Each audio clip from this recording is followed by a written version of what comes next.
Labdien visiem! Paldies Oskaram un visai Digital Maverick komandai par iespēju būt šeit un dalīties savās zināšanās ar jums.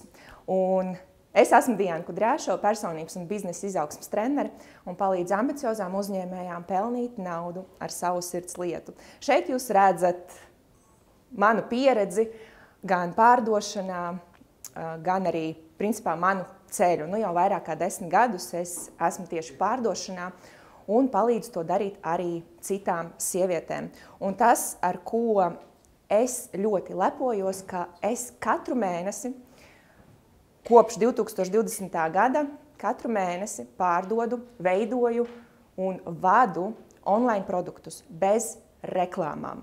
Un uz šo dienu esmu izveidojusi diezgan spēcīgu personīgo zīmolu, kuram uzticas.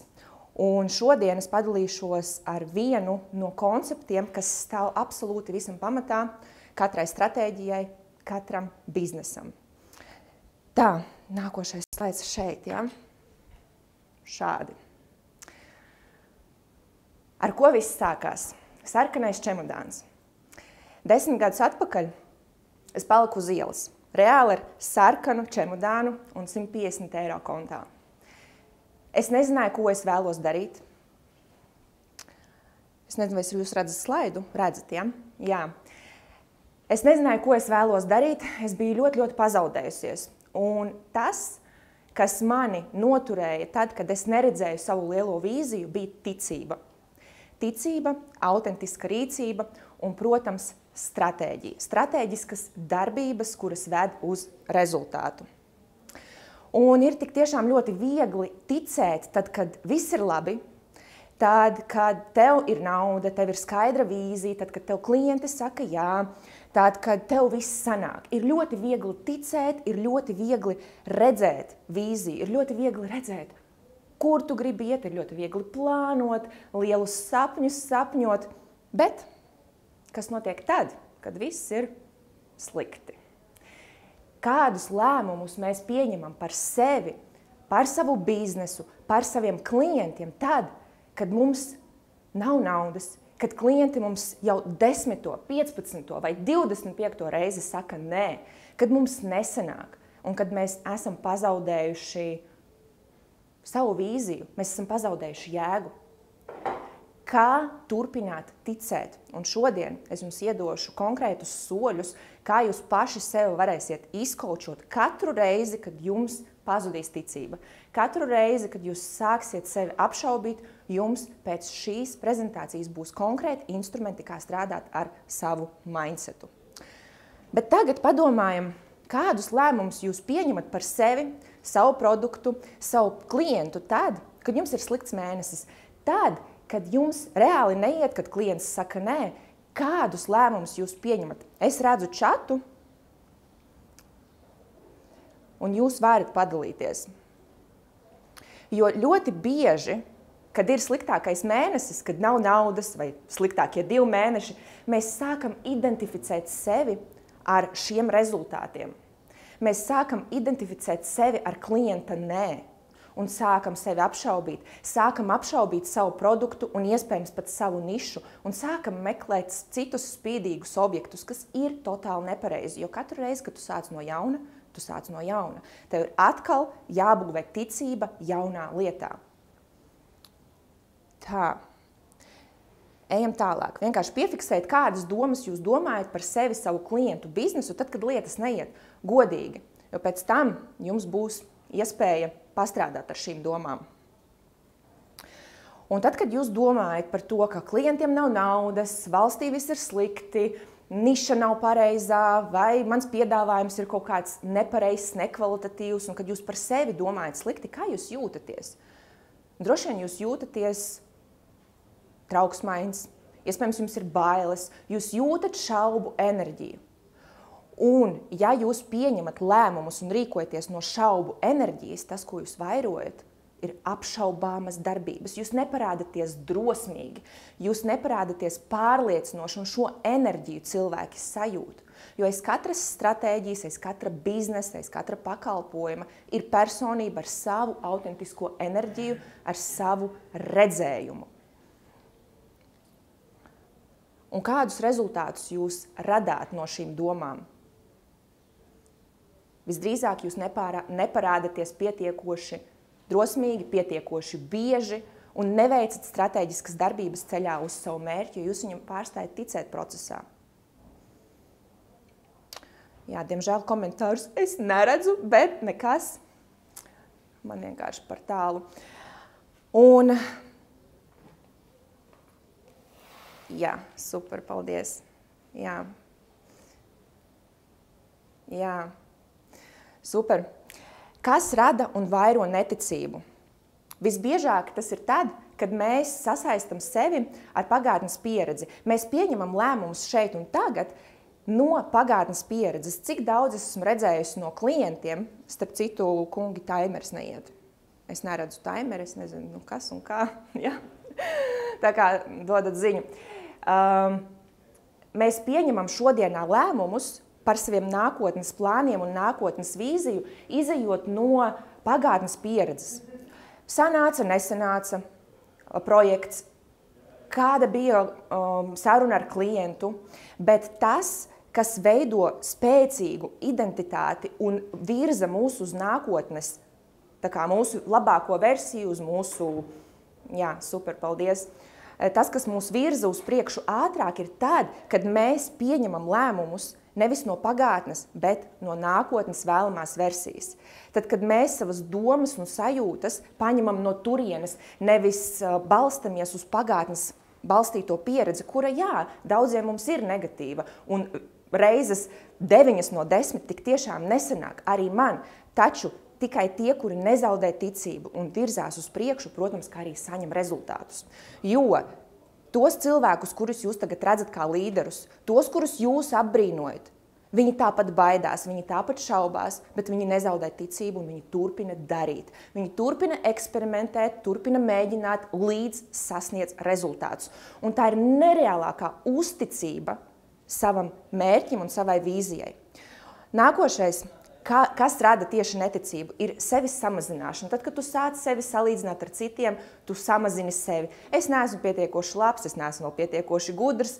Protams, ka tajā brīdī mēs zaudējam ticību. Tad, kad mēs mēģinam cilvēkiem patikt online vidē, offline, kad mēs nerespektējam paši savas personiskās robežas, tad, kad mēs neklausam savu sirdi, kad mēs pasakam jā citiem, bet tajā brīdī pasakam nē sev. Kad mēs nenovērtējam to, kas mums jau ir, tad mums zūd ticība. Un tagad padalīšos ar to, kā tad top izcili produkti, un tas ir ticību koncepts. Saucās ticību triāde. 3 augsta kalibra piedāvājuma pamata pilāri. Un tās sastāvdaļas ir ticība sevī, ticība savā produktā un ticība savā klientā. Un ja kaut vienā elementā tev nebūs ticība, tad, protams, tu nespēsi pārdot, tu nespēsi uzbūvēt maksimāli labāko, ko tu vari. Ja kaut vai viens elements no šī nebūs, jo tieši tas, kā tu domā par sevi, savu piedāvājumu un klientiem, nosaka to, kā tu parādīsies savā ikdienā, attiecībās, ar mīļajiem cilvēkiem, biznesā, ar kolēģiem, kā tu parādīsies savā biznesā. Tavs mārketings ir tavu domu atspulgs. Viss, ko tu raksti, viss, ko tu saki, viss, kā tu parādies, kā tu stāvi, tas izriet no tavām domām un sajūtām. Un tas, kā tu deleģē, vai tu vispār vari deleģēt, vai tu uzticies cilvēkiem, tas nāk no ticības. Ticības tam vai neticības, var šiem cilvēkiem uzticēties vai nevar, izdarīs viņi savu darbu vai nevar. Vai neizdarīs. Un šeit jums ir pirmais uzdevums. Jūs droši ņemat pildspalvas, droši ņemat lapas vai notos un rakstat. Maksimāli ātri pielietojiet šīs zināšanas tieši praksē rakstot. Ja? Un tagad būs pirmais jautājums. Kādas tu gribi, lai klientiem ir pārliecības par tevi? Mēs uzreiz ķersimies pie uzdevuma un uzraksti, ko tu vēlies, lai tavi klienti par tevi domā. Šeit jums ir piemēri, jūs viņus redzat, es viņu neatskaņošu, mums iet laiks uz beigām jau. Uzrakstat 3-4 domas, kuras jūs vēlaties, lai jūsu klients domā par jums. Un nākošajā solī jūs vienkārši apgriežat šīs te domas otrādi un pasakat skaļi, es esmu perfekts pavadonis priekš sava klienta, es dodu milzīgu vērtību, mans saturs, mani produkti ir vērtīgi, es iedvesmoju cilvēkus uz rīcību, es palīdzu cilvēkiem sasniegt viņu mērķus, lai kas būtu jūsu variantā. Ja, mēs pārvēršam šīs domas par savām tajos brīžos, kad mēs sākam apšaubīt sevi. Ja jums tas ir grūti, padomājiet par to cilvēku, kuru jūs apbrīnojat, par kuru jūs domājat labas domas. Kā jūs par viņu domājat? Piefiksējiet šīs domas un pavēršat uz sevi. Jo, ja jūs kādu apbrīnojat, kaut kādas īpašības cilvēku apbrīnojat, tad šīs īpašības arī ir jūsos. Nākošais. Ticība savā piedāvājumā. Tas, kas mums ir jāzina pa nakti pieceļoties, ja mūs pamodina, ir atbildes uz šiem trim jautājumiem. Kādu rezultātu cilvēki iegūs sadarbībā ar jums, caur jūsu biznesu pakalpojumu, metode, process, kuram jūs vedat cauri savu klientu, un, protams, servis, produkta cena, kā jūs viņu piegādājat un tā tālāk. Ja? Šīs 3 lietas, viņām ir jābūt skaidrām tavā galvā, un tad tava komunikācija arī būs skaidra. Un ticība savā klientā, un šis ir viens no svarīgākajiem punktiem, kur mums aicinu pievērst ļoti lielu uzmanību. Kā jūs vispār domājat par cilvēkiem? Kādas ir tavas biežākās domas un sajūtas par saviem klientiem, īpaši tad, kad viņi pasaka nē? Nē, man nevajag tavu pakalpojumu, nē, es negribu, nē, man nav naudas. Ko jūs padomājat par šiem cilvēkiem? Bieži vien mēs padomājam ne tās labākās domas, ne tās pirmās, ja?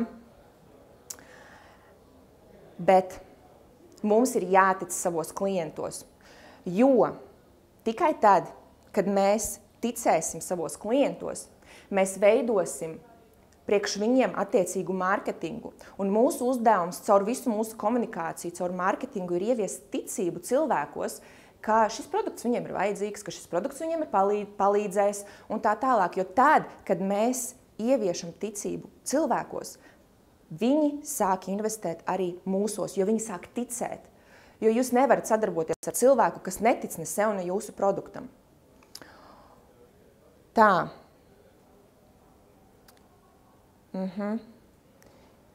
Neticība sevī. Jā, un šeit es aicinu padomāt par to, kāds ir lielākais cilvēks šķērslis un bailes būt par tavu klientu. Izmantot tavu pakalpojumu. Un bieži vien, tad, kad mums pasaka, nē, jā, dažreiz cilvēkiem to nevajag, bet tad, kad cilvēks šaubās, visbiežāk viņš šaubās nevis par jūsu pakalpojumu, bet ļoti bieži viņš šaubās par to, vai viņš to spēs maksimāli izmantot un saņemt vērtību. Jā, līdz ar to mēs ar savu marketingu palīdzam cilvēkiem noticēt sev. Un, kā jau iepriekš teicu, mērķis mārketingā ir izglītot cilvēkus, audzēt viņos ticību, ja, jo, ja viņi neticēs sevī, viņi neinvestēs tevī. Tas ir arī viss. Un šeit jūs varat taisīt skrīnus, jo tūlīt jums būs neliels uzdevums un jums būs iespēja saņemt dāvanu tieši personīgi no manis 24 stundu laikā. Ticība. Ticību triāde. Jo vairāk tu palīdzēsi cilvēkiem noticēt sevī, vienalga caur saturu vai caur vēl kaut ko, ko tu dari, caur savu biznesu, jo vairāk viņi būs gatavi rīkoties un strādāt ar tevi. Tā būvēs lojalitāte un tā būvēs spēcīgs personīgais zīmols. Dāvana.